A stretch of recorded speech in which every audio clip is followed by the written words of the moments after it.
Hey, what's going on, everybody? It's Kevin Lau here for another Whiteboard Fireside Chat. I'm excited about this one. This one is, well, I hit record on my whiteboard there. So this one's an important topic for all of you who are approaching retirement. Let's say you're in the 50 to 60 range, or you're just within a few years of retirement, and you're just thinking, hey, I've been saving up, I've been maxing my 401k plan for a while. Got some money in a tax deferred 401k. Maybe you've been doing the Roth accounts for a while now. Maybe you've got a Roth IRA or Roth 401k combo, so you've got some tax free money. And maybe you've also built up a nice little nest egg after tax inside of your, let's say, your brokerage account. Or maybe you've been sitting on a little bit of cash. Shame on you. I know interest rates have been going up over the last few years. So it's very tempting. The media is really pushing this narrative of, you know, look at the high yield savings accounts earning 5% interest rates, or look at a 1 year CD 5%. And that's great for short term money. But oftentimes what I see is,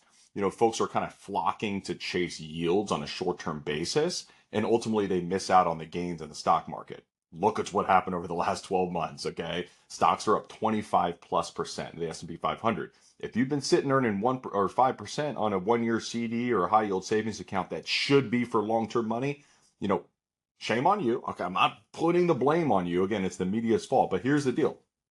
Oftentimes people chase these short-term rates, and all of a sudden now they chase the stock market. Now the stocks are up 25%. Now they buy in, and they're constantly selling low and buying high. Avoid that. But that's not what this fireside chat is about. This is about, okay, what account do you tap into at the beginning of retirement, and then later in retirement, and then at the end of retirement? All right. So I've got my whiteboard pulled up here.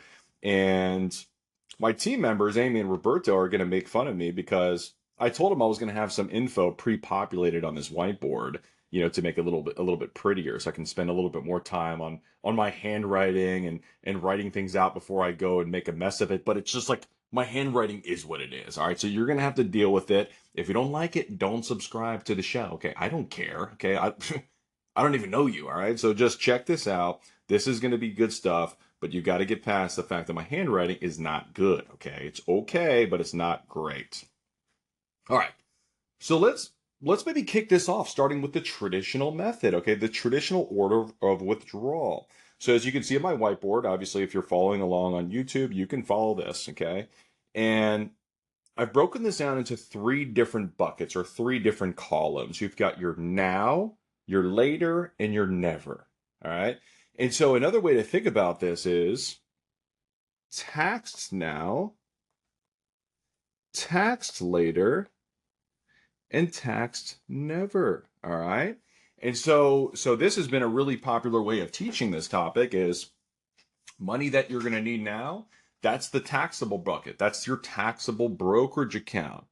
All right, so that's this one right here, or that's maybe just money that's sitting in your savings or checking account. Maybe you have been building up short-term savings. And listen, I don't want to beat you up if you've been piling up cash preparing for retirement. It's prudent to have, let's say, 1 year, maybe 2 years of cash or cash equivalent. So if you've been building that up in a short-term savings account, totally fine, totally acceptable, because in this traditional method, that would ultimately be the first account you would want to tap into is start to raid that bank account, start to raid that high yield money market or savings account and use that for income. And the nice thing about that is it's not going to fluctuate with the stock market or even the bond market. Now it is going to be interest rate sensitive. So if interest rates do come down, which that's the anticipation, obviously interest rates on your bank account are also going to go down. Now it lags a little bit, but I think banks will probably rush to cut their interest rates on savings or money market accounts versus when interest rates were on the rise. You probably remember it took a little while, for those high yield savings accounts to get to 4 or 5%. It took about a year. It was like a year lag. And but that's not going to be subject to any fluctuations on the market. And that's great because with this money, you're more concerned in return of it than return on it. And then within a brokerage account, you can hold a bunch of different things in there. You can have, your traditional stocks, right? Your bonds, ETFs, mutual funds potentially, right? Crypto, right? Bunch of different other, and you could do some other things in there too. But let's keep it simple. Let's go with these core asset classes. Even CDs you can have inside of your brokerage account. Now this account will obviously it's going to be invested. It's going to be you have the opportunity to have more growth in this particular account. So let's say you were in an S&P 500 index fund, right? You've probably earned about 25, 26% over the last 12 months versus maybe 4 or 5% in a bank account. Now, the downside is you're going to have potentially some volatility here, okay? And so if this is account, if you're going to go with this traditional method and you're looking at, hey, I've got a little bit of money in my bank account, but I don't want to go down to zero. I want a little bit of an emergency fund. What if we need a new roof or, a new AC unit, whatever it might be. I want to keep some cash on hand just in case. So you may not want to draw this account to zero. Maybe you draw it down a little bit, and then you're also drawing down this taxable brokerage account as well. Just be careful with getting too aggressive with that account, because if you're 100% in stocks, let's say you're all in the S&P 500 index fund and stocks drop 15, 20%, and all of a sudden you have nowhere to go but sell stocks, well, you probably sold when the market was down. So you sold low. Okay, you don't want to do that. You want to sell high. You want to be buying low. Okay. And when you're drawing income from your portfolio, you're not in the accumulation phase anymore. You're in the decumulation phase. So you need to get in the habit. If you're not buying shares anymore, you're actually selling shares in order to generate an income. And so you want to be following that same methodology of buying low and selling high, and avoid selling the wrong investments at the wrong time. Okay. But these are great. This is going to be taxed now, and so ultimately what's happened, you get a 1099 every year. Okay. And you're going to have to pay some interest income, taxes on interest income. You're going to have to pay taxes on dividends that are generated from this account. All right. But the nice thing is, because it's non-qualified, it is taxable now on an annual basis. The nice thing is twofold. You have capital gains treatment, LTG, right? So long-term gains, long-term capital gains, LTCG, let's call it. And the rate there for most of you is going to be 15%. For some of you early in retirement, it could be at 0%. And then for some of you, it could be at 20%. All right. So those are the three different capital gains brackets if it's long term. So if you hold an investment, if you held an investment like a stock or like a bond or like an ETF, you could, if you held it for longer than 12 months, you could sell that investment, and any gains in there, you're going to be taxed at a long-term capital gains rate, versus if it's shorter term, if it's fewer than 12 months or less than 12 months. Not really sure which one that is, actually. Jessica, my wife, probably knows because she's an English major. So, babe, I know you're not watching this, but if you are, is it fewer or is it less than 12 months? I think it's less than. So it's less than 12 months. Then you're going to be selling at a short-term capital gain rate, which is essentially your ordinary income. All right. So if you're in the 24% bracket, you'll pay 24% on a short-term capital gain. All right.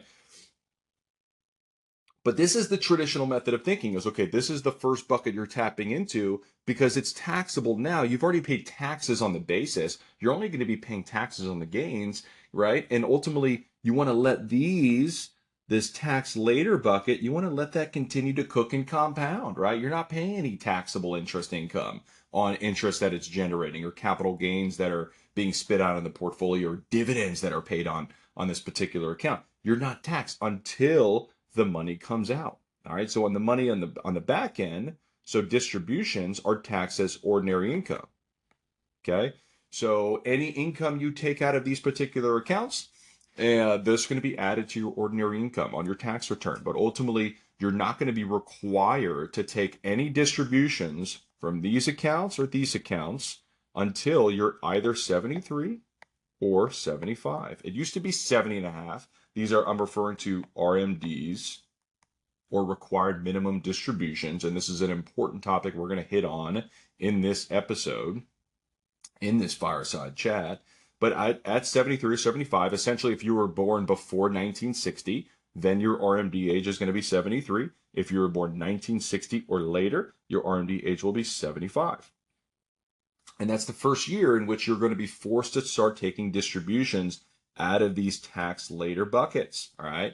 And there is a formula. There is a life expectancy table that the IRS follows, and you can check it out on the IRS website. Just search for RMD table. All right. And essentially, they're going to calculate how much you're required to take out that year, or you get slapped with a 25% penalty. If you miss an RMD, you get hit with a 25% penalty. It used to be 50%, so the IRS, they're being nice. They're being generous these days to take advantage of it. No, seriously. Those RMDs are important because ultimately what I see oftentimes is these RMDs can kind of sneak up on you, and all of a sudden you're 73, and you're required to take out. Let's say you have a $2 million IRA, and all of a sudden you're required to take out 80 grand, and you weren't necessarily relying on that income or those assets for income. Maybe you've been tapping into this taxable bucket. Maybe you've got pension. Maybe you have a Social Security income coming in, or you probably have Social Security coming in at 73.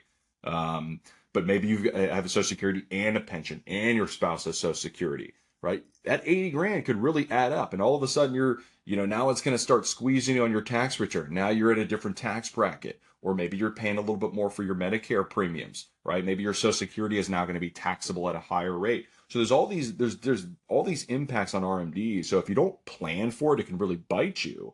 But ultimately, the traditional method of thinking is, let's let these tax deferred accounts continue to cook and compound. And then when I'm required to, then I'll start taking some money out. Or maybe not even just wait until you're required to. Maybe you tap into this bucket, this taxable bucket, for the first 10 years. Maybe that gets you, a bridge of Social Security from age 60 to 70. And now you're tapping into Social Security, and then you can top off any additional distributions needed from these tax deferred accounts, right? And then this final bucket over here is this tax never, all right? And so these are your Roth 401ks and your Roth IRAs, Roth 403bs. So this account is the opposite of a tax deferred account. A tax deferred account, most of the time you're going to get a tax deduction on the front end. Not all of the time, but most of the time you'll get a tax deduction on the front end. But most importantly, you're going to have tax deferred growth. So the gains and the interest income, all of that is going to be deferred until you start to take those distributions on the back end. Then it's going to be taxed as ordinary income. Annuities are a little different in that you're not going to necessarily get a tax deduction on the front end unless it is inside of an IRA or a 401k plan or 403b, which is possible.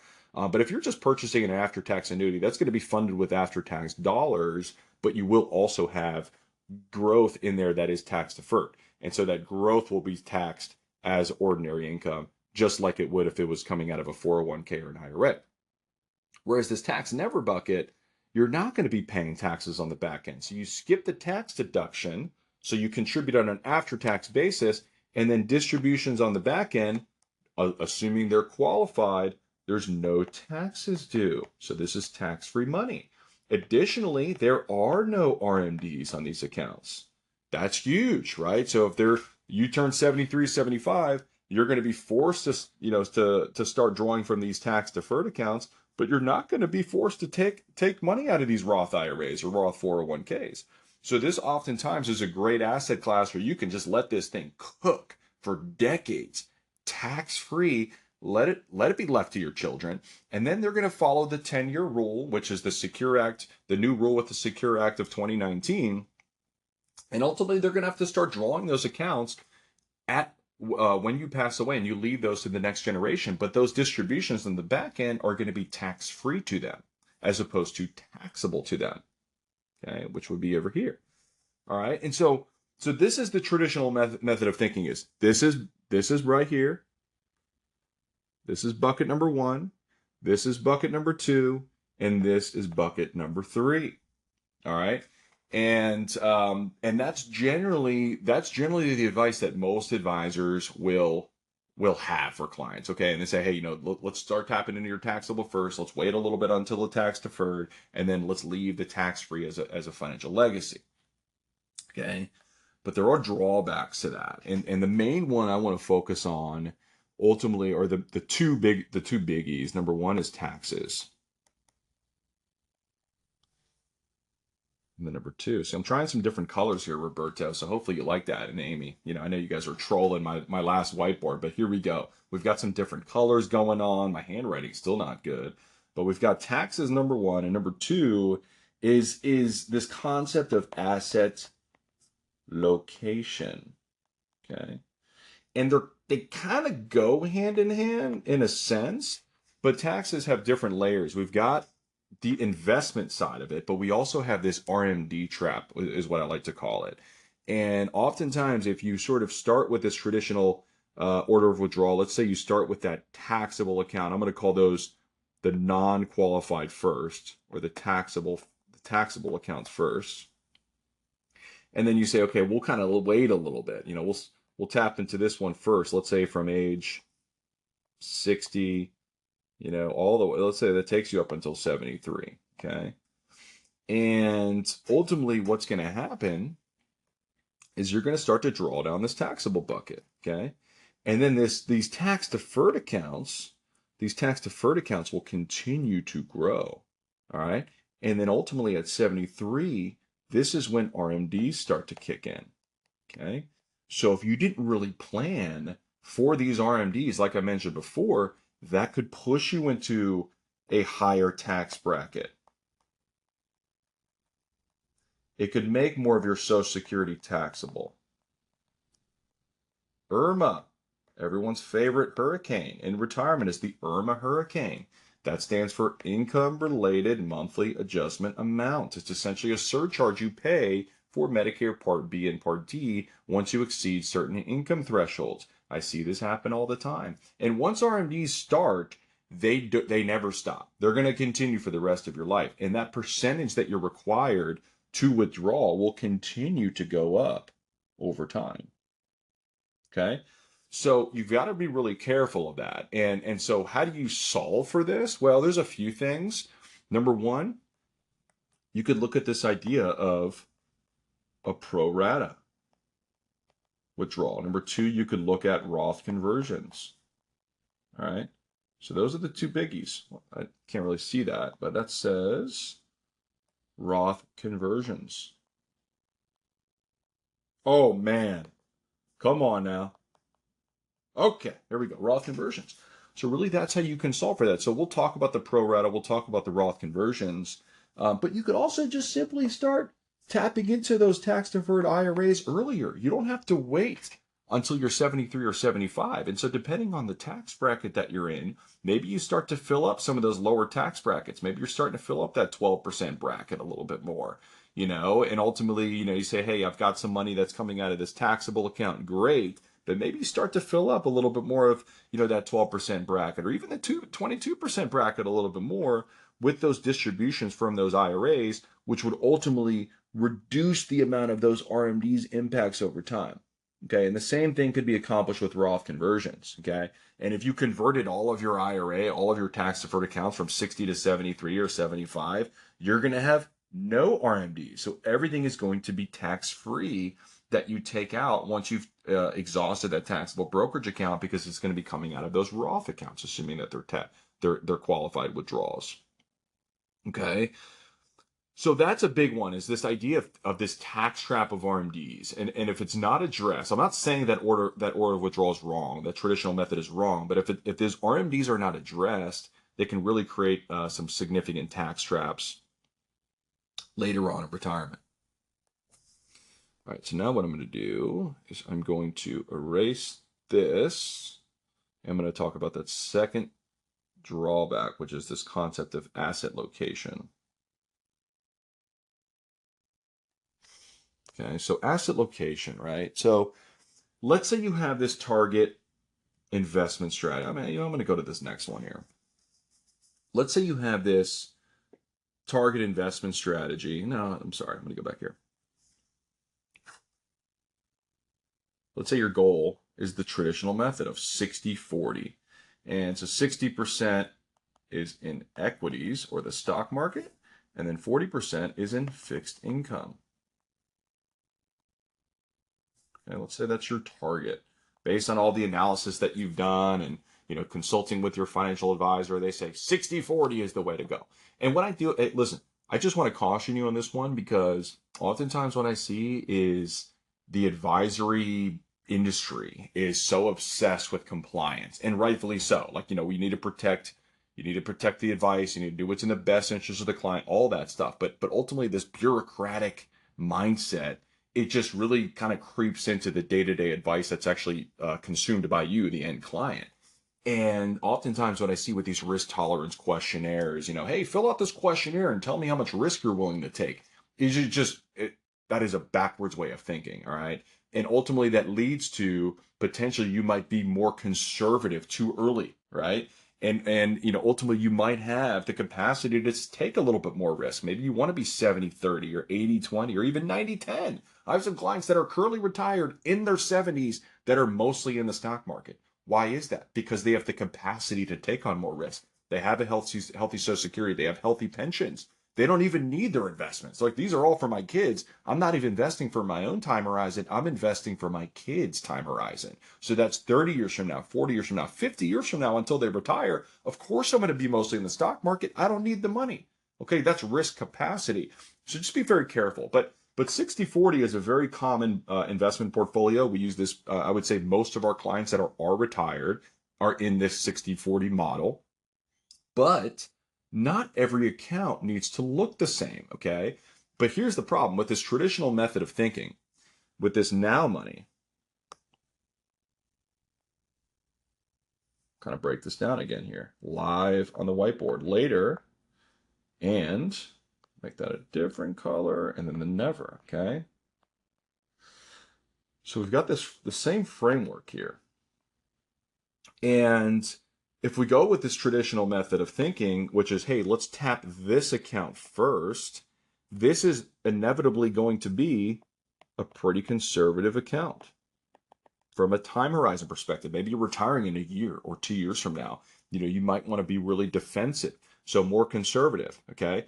And then this account right here, maybe you're comfortable with, taking on slightly more risk. Maybe this is slightly more risky, okay? More opportunities for growth because you're going to let this puppy cook and compound for 20 to 30 years, right? Maybe you're retiring at 55 and your R&Ds don't start until 75. You can be pretty aggressive with that tax later money, assuming you have buckets to tap into on the now money, cash on hand, taxable brokerage accounts, etc. And then last but not least, this never bucket, maybe this one is the most aggressive. Okay, so this is the most aggressive. Okay, well, here's what's going to happen in this situation is that you're going to have, because this by nature is the most conservative account, you're going to have heavy exposure to fixed income or fixed income types of investments. That may sound great on the surface, but how are those taxed? Ordinary income. Okay, so that's going to be taxed at your highest marginal rate. It could create a tax drag on your investment returns. So just because you're earning 4% on a CD doesn't mean you're keeping 4%. If it's in this tax now bucket, you're going to be taxed at your highest marginal rate. And again, that interest income is added back. IRMA calculations, Social Security taxation calculations, of course, your tax bracket and how that's going to impact your income in retirement. So by nature of this being the shorter term bucket, you're kind of loading up on shorter term investments that could create a tax drag on your overall returns. Okay. So the other way to go about doing that is to say, you know what, maybe I have a little bit of a balance. Maybe 60/40 is my goal. But if I have 80% of this portfolio, this tax now money in fixed income instruments, that could create a significant tax drag. Maybe that's $1 million, that you're all of a sudden now you have in fixed income, given your asset allocation. And let's say you're earning, a 4% interest on that. I mean, that's $40,000 of interest income that you're adding to your taxable income. And that sounds okay, great. We're earning 40,000, but instead of owning that $1 million in bonds in this tax now bucket, maybe you shift those bonds here. Maybe your bonds live here because are those taxable? Nope. Interest income that's paid on the tax deferred account, you're not going to receive any taxation. You're not going to receive any 1099 for that. The only time you receive a 1099 is when you start to take money out of this account. And if you're letting that defer until R&D age, that could be an opportunity to own some of your safe money here. Okay. Now, what the impact is going to be is now you're going to have a little bit more exposure into the stock market here. Okay. So maybe you're not 80% in bonds. Maybe you're 40% in bonds. Maybe you are 60/40. Okay. In this portfolio, you just got to be careful. Just make sure you have a disciplined process to draw income from the right places so you're not selling the wrong investments at the wrong time. Okay. So I caution you to say, okay, if you're going to go with this idea of this bucketing strategy, which is exactly what we're talking about here, now, later, never, be careful. I'm not saying don't be conservative with this now money. Maybe you want to be pretty conservative, but I'm saying if you have the capacity to really dial this thing in it might make sense for you to have a nice little balance of stocks and bonds in both this tax now bucket and this tax later bucket. Okay. And then over here, now we can be pedal to the metal. Now we're 100% maybe in the stock market. Okay. Now we're feeling good. Hey, we've taken care of our income for the next 25 years, 30 years. We're feeling pretty good. Let's go pedal to the metal and let's leave this Roth to our kids as a legacy. Now, one other sort of nuance here. I'm actually working on a case right now where we're working with a couple. They don't have children, and they've saved a nice little nest egg. They've saved upwards of $6 million for retirement, and they're approaching RMD age, and they're trying to figure out a spending plan. They're not really interested in leaving a big legacy to anybody. Ultimately, their money is going to be passed on to charity. Well, do charities pay taxes on income? No, they don't pay any taxes. Okay, so if they were to follow this traditional method of thinking, they're going to burn this account down to zero. I don't even know what that means. X. So they'll burn that account to zero. Then the traditional method of thinking will have them spend this account aggressively next. Okay, and then later on they'll essentially use this maybe at their end of life, maybe in their 80s and 90s. Okay, but ultimately this is going to be their financial legacy if they follow that traditional method. Okay, so this is at zero. Maybe this is from age 70 to 80, right? And then we've got this, let's say, that doesn't make sense. Let's say it's 70 to 75. And let's say over here, we've got 75 to 80. They really aggressively spend down that tax deferred account. And obviously along the way, they're going to be spending down those tax deferred assets as well because of RMD purposes. But then if they leave this as a legacy, well, this is going to charity. So they kind of missed out on spending this nice tax-free bucket during their retirement years only to leave it to charity, when in fact, this IRA, this could be left to charity. No taxes. Okay, so this is actually the opposite of what we're going to recommend for them. We're going to say, hey, let's kind of flip-flop these two. Let's spend down your Roth accounts in conjunction with your taxable accounts. And let's kind of let those tax-deferred accounts continue to cook and compound. Obviously, we need to satisfy RMDs, but let's let those tax-deferred accounts continue to cook and compound, and we'll leave that as a financial legacy, and that will go to charity, and they're not going to pay any taxes on that. Okay, so it's essentially, it's allowing them to enjoy the fruits of their labor and what they've accumulated in this tax-free bucket. Okay, because of their legacy goals, because their legacy goal is ultimately going to charity. This could also hold true if your kids, let's say, are in a really low tax bracket. Maybe you have two kids, one's a teacher, one's a social worker, and you've got two healthy Social Securities and two healthy pensions. Maybe your income you're making $250 in retirement without taking any distributions out of your portfolio. Okay, well, in that scenario, you actually it might make more sense for you to spend down additional portfolio withdrawals from this Roth bucket or this tax never bucket and try to leave this later on. Leave that to kids. That may sound crazy, but if they're in a really low tax bracket, it's actually, you probably saved them money in taxes. Okay, or you saved yourself money instead of you converting or spending down this tax later bucket only to leave this tax never bucket to them. You kind of spent down this tax never bucket and you let those tax deferred accounts continue to grow, avoid paying more taxes on this bucket, and let your kids pay the taxes on that particular account. So anyways, those are just some sort of nuance, like non-traditional ways to think about is we've got this idea of asset location. Okay, so we've got the investment component, and then we also have this component of who is the money for? When are you going to spend it down? Who's going to be who are the beneficiaries of those particular accounts, and how does that impact your portfolio withdrawal decisions? I hope you found it helpful, everybody. That's it for our little fireside chat, and make sure to follow the YouTube.